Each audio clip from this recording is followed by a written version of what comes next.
আচ্ছা, আগের ভিডিওটা একটা টেকনিক্যাল ফল্টের জন্য স্টপ হয়ে গেছিলো। তো আমরা প্রশ্নানুসারে দেখেছিলাম যে tn ইকুয়ালস টু 600, অর্থাৎ 2 plus n minus 1 into 7 equals to 600। তো আমরা যেটা বলছিলাম যে n সবসময় একটা স্বাভাবিক সংখ্যা হবে। তাহলে এই সমীকরণটা সমাধান করে আমরা যদি n এর স্বাভাবিক মান পাই, তাহলে বলবো এরকম একটা সংখ্যা আছে বা tতম পদ বা nতম পদ এমন আছে যেটা কিনা 600 হবে। আর যদি n এর মান স্বাভাবিক সংখ্যা না হয়, তাহলে আমরা বলবো এই সমান্তর প্রগতিতে 600 সংখ্যাটা থাকতে পারবে না। ঠিক আছে, তাহলে এবার আমরা এটা সমাধান করি। সমাধান করলে আসছে দেখো 2 plus 7n minus 7 equals to 600, বা 7n equals to 600 plus 5, বা n equals to 605 by 7। এবার 7 দিয়ে ভাঙো বা 7 দিয়ে ভাগ করা যায় কিনা দেখি, আমরা রাফে দেখে নিই যে 7 605 এটা যাচ্ছে কিনা।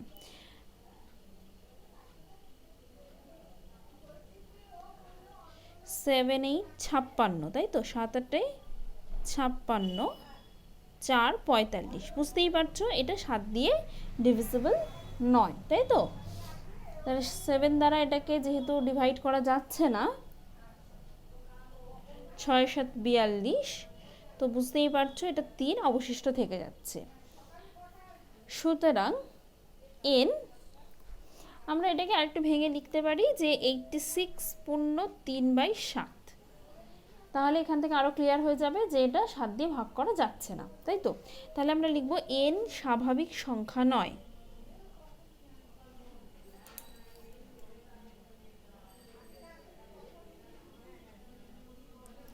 সুতরাং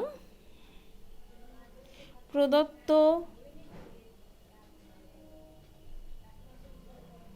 সমান্তর প্রগতির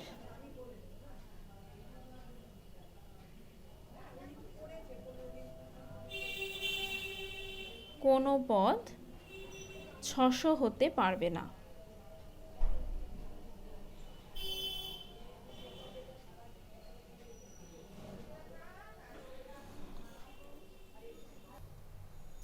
আচ্ছা, নেক্সট আমরা চলে আসছি 3 নম্বরের অঙ্ক। 3 নম্বরের অঙ্কতে বলা হয়েছে যে নিম্নলিখিত সমান্তর প্রগতির প্রত্যেকটি শূন্যস্থান চিহ্নিত স্থানগুলি পূরণ করো, তাই তো। এখানে দুটো অঙ্ক আছে। প্রথমটা আছে দেখো 3-এর 1 নম্বর 1, তারপরে দুটো শূন্যস্থান, তারপরে আছে -50, অর্থাৎ এটা 1 2 3 4 চতুর্থ পদ দেওয়া আছে এবং প্রথম পদ 1 দেওয়া আছে। তার মানে আমাদের t2 এবং t3টা ক্যালকুলেট করতে হবে। তো আমরা লিখে নিচ্ছি a ইকুয়ালস টু 1 প্রথম পদ, মনে করি সাধারণ অন্তর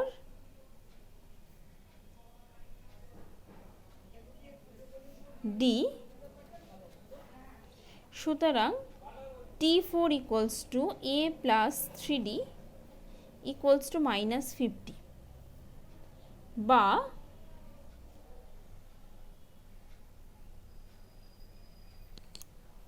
a মানে 1 plus 3d equals to -50, বা 3d equals to -51, বা d equals to -17।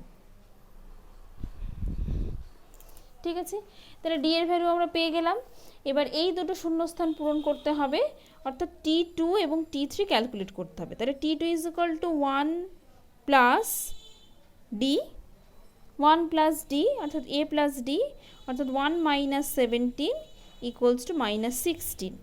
R t3 equals to আমরা লিখতে পারি 1 প্লাস 2d, বা 1 মাইনাস 2 ইন্টু 17, বা 1 মাইনাস 34 ইকুয়ালস টু -33। বোঝা গেল? তাহলে এইভাবে আমরা শূন্যস্থানটা পূরণ করতে পারলাম। একই রকমভাবে 2 নম্বরেরটা করবে। প্রথম পদ a ধরে নেবে এবং সাধারণ অন্তর d ধরে নেবে। এখান থেকে দুটো সমীকরণ পাবে, t3 এবং 3 4 5 6 t6। t3 এবং t6 এর ভ্যালু দেওয়া আছে তাহলে সেখান থেকে দুটো সমীকরণ পাবে, সমাধান করলে এ এবং ডি ক্যালকুলেট করা যাবে। এ আর ডি ক্যালকুলেট করে আমরা T1, T2, T4 এবং T5টা ক্যালকুলেট করতে পারবো। আচ্ছা, 4 নম্বর বলা আছে তিনটে পদ সমান্তর প্রগতিতে আছে, তাহলে এর মান নির্ণয় করো। এটা খুবই সোজা, আমি সূত্রটা বলে দিচ্ছি, হিন্ট দিয়ে দিচ্ছি, নিজেরা করবে। সূত্র হলো তিনটে পদ যখন সমান্তর প্রগতিতে থাকে তখন আমরা ধরো এ বি সি তিনটে পদ যদি সমান্তর প্রগতিতে থাকে তাহলে আমরা এখান থেকে বলতে পারি 2b = a + c বা b = a + c/2। তো এই ফর্মুলাটা কাজে লাগালেই দেখবে এ দিয়ে একটা সমীকরণ চলে আসবে এবং এর মানটা আমরা সেখান থেকে ক্যালকুলেট করতে পারবো।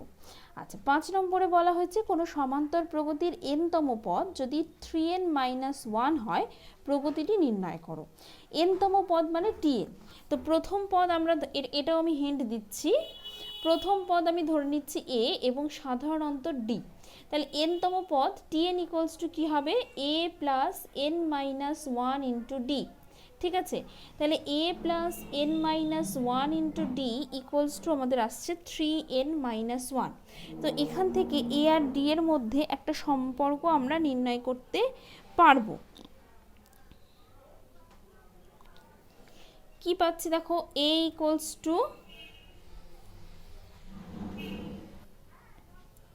আচ্ছা, এত কষ্ট করার দরকারই নেই, আমি একটু মিসআন্ডারস্ট্যান্ড হয়ে গেছে। দেখো n-তম পদ বলেছে 3n-1, অর্থাৎ tn = 3n-1। তাহলে প্রথম পদ কত হবে, t1 = কত, t1 = 3 - 1 অর্থাৎ 2। t2 = কত, 3 × 2 - 1 অর্থাৎ 6 - 1 অর্থাৎ 5। t3 = কত আসবে,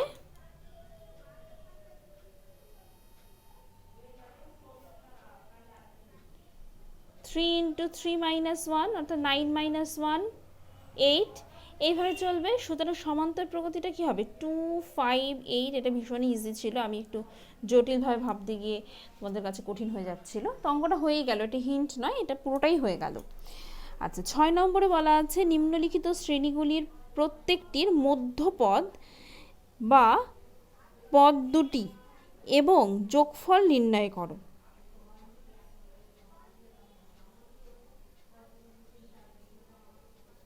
আচ্ছা, নিম্নলিখিত শ্রেণীগুলির প্রত্যেকটির মধ্যপদ এবং যোগফল নির্ণয় করো। আচ্ছা, মধ্যপদ মানে শ্রেণীটিতে কতগুলি পদ আছে আমাদের ফার্স্টে জানতে হবে। আচ্ছা, এই নিয়মটা হলো, ধরো শ্রেণীতে যদি n সংখ্যক পদ থাকে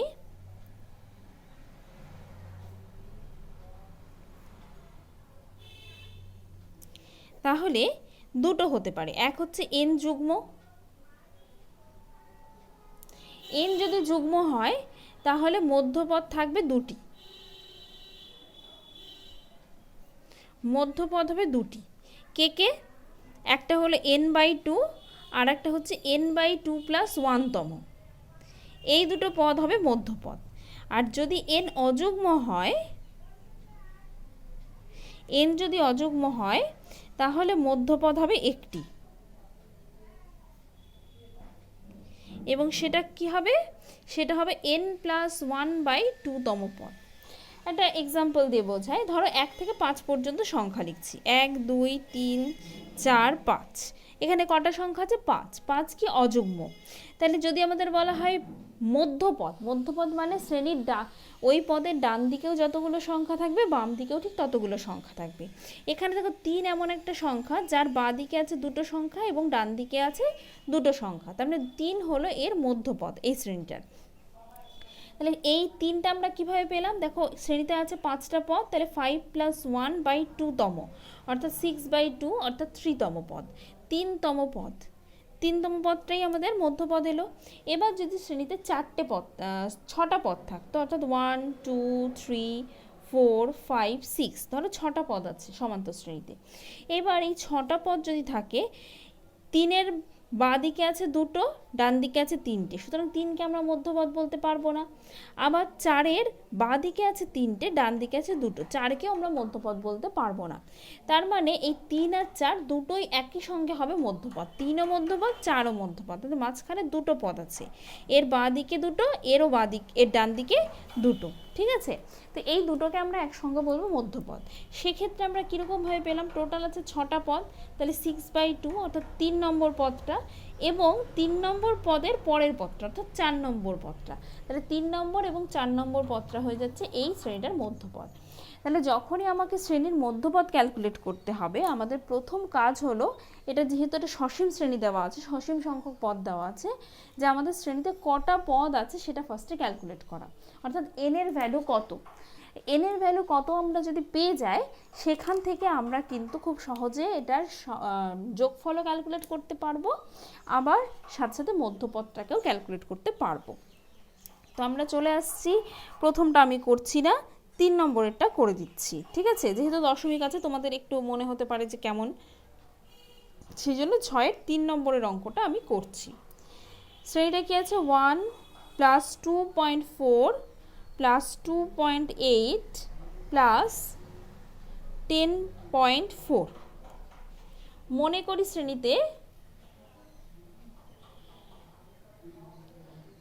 করি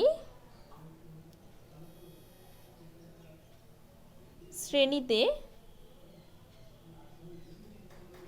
n সংখ্যক পদ আছে,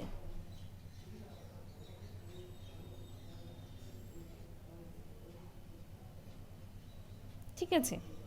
তাহলে a = 2, t = 2.4 - 2 অর্থাৎ 0.4, সুতরাং tn = 2 + n - 1 × 0.4, তাহলে প্রশ্নানুসারে এইটা = 10.4।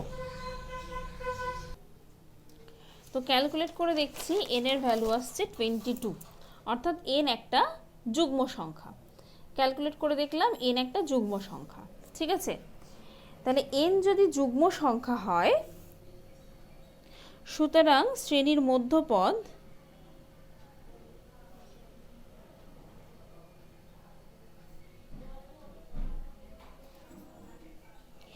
n/2 এবং n/2 + 1তম পদ,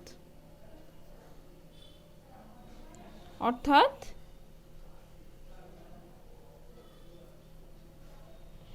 22/2 = 11তম এবং 12তম পদ।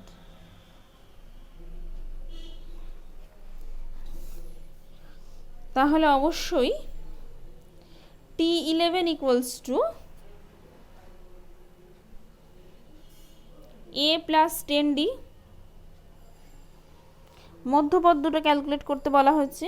তাহলে 10d যদি হয়, a = 2, 10 × 0.4 অর্থাৎ 2 + 4 অর্থাৎ 6, আর t12 = কত হবে, 6 + 0.4 অর্থাৎ 6.4। তাহলে মধ্যপদ দুটো পেয়ে গেলাম। এবার শ্রেণীর সমষ্টি ক্যালকুলেট করতে বলা হয়েছে, অর্থাৎ SN। আমরা কি জানি, SN = n/2 × a + l, এই ফর্মুলাটা আমাদের জানা। তাহলে n/2 মানে এখানে n = 22, তাহলে 22/2 × a =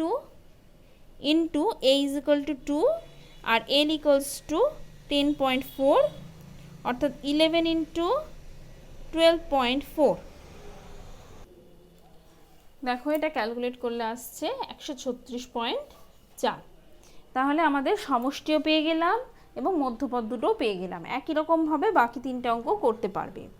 আচ্ছা, 7 নম্বরে আছে একটি সমান্তর প্রগতির 12তম পদ -12 এবং প্রথম 4টি পদের যোগফল 24 হলে প্রথম 10টি পদের যোগফল নির্ণয় করো। আচ্ছা, 7 নম্বরে কি বলা হচ্ছে, মনে করি সমান্তর প্রগতির প্রথম পদ a, এটা ধরে নিই আমরা, মনে করি সমান্তর প্রগতির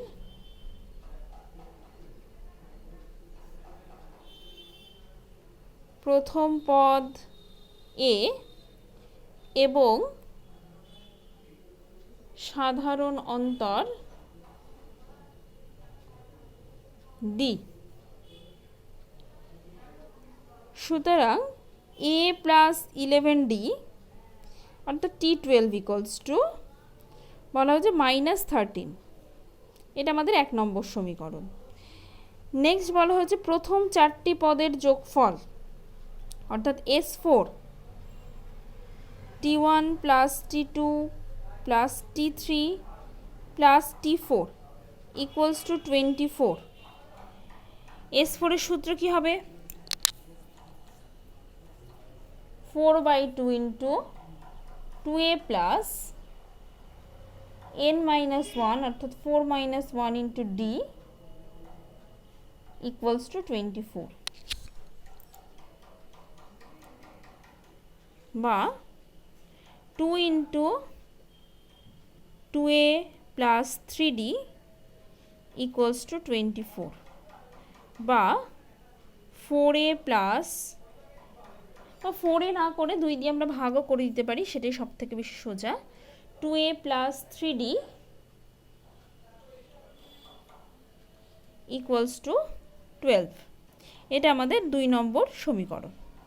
ঠিক আছে, এই দুটো সমীকরণকে সমাধান করলে আমরা a এবং d এর ভ্যালু পেয়ে যাব, এবং সেখান থেকে খুব সহজেই S10টা ক্যালকুলেট করতে পারবো, অর্থাৎ প্রথম 10টা পদের সমষ্টি আমরা ক্যালকুলেট করতে পারবো। আচ্ছা, এটা আমাদের হিন্ট দেওয়া থাকলো, হিন্টস দিলাম আমরা 7এরটা। 8 নম্বরে বলা হয়েছে একটি সমান্তর শ্রেণীর 5তম পদ 11তম পদ দুটি যথাক্রমে 41 এবং 20, তার প্রথম পদ কত? ওই শ্রেণীর প্রথম 11টি পদের যোগফল কত? একই রকম একটি সমান্তর প্রগতির n সংখ্যক পদের সমষ্টি n স্কোয়ার, সাধারণ অন্তর নির্ণয় করো। এটাও তোমাদের উপরেই আমি ছাড়ছি। প্রথম n সংখ্যক পদের সমষ্টি n স্কোয়ার বলা আছে, সেখান থেকে আমাদের সাধারণ অন্তরটা ক্যালকুলেট করতে হবে।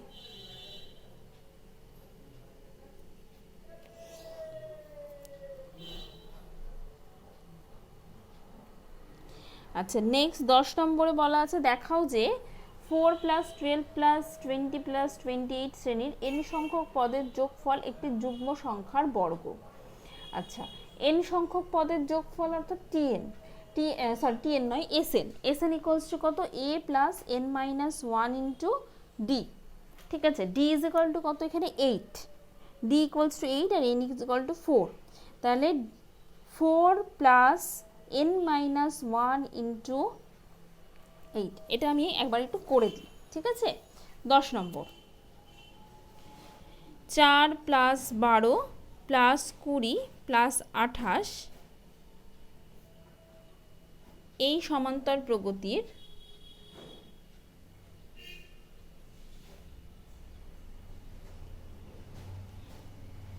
প্রথম পদ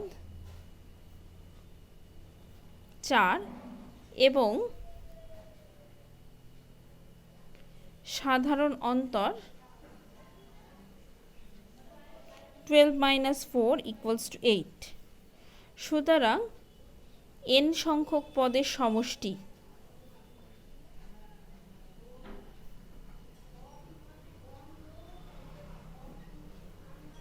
Sn equals to 4 plus n-1 into d অর্থাৎ 8 equals to 4 plus 8n minus 8 equals to 8n minus 4।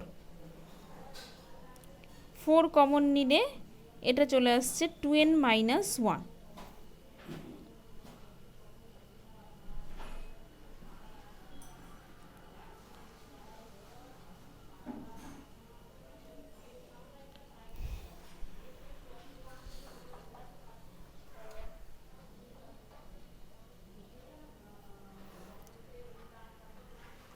বলা হয়েছে শ্রেণীটির n সংখ্যক পদের যোগফল একটি যুগ্ম সংখ্যার বর্গ।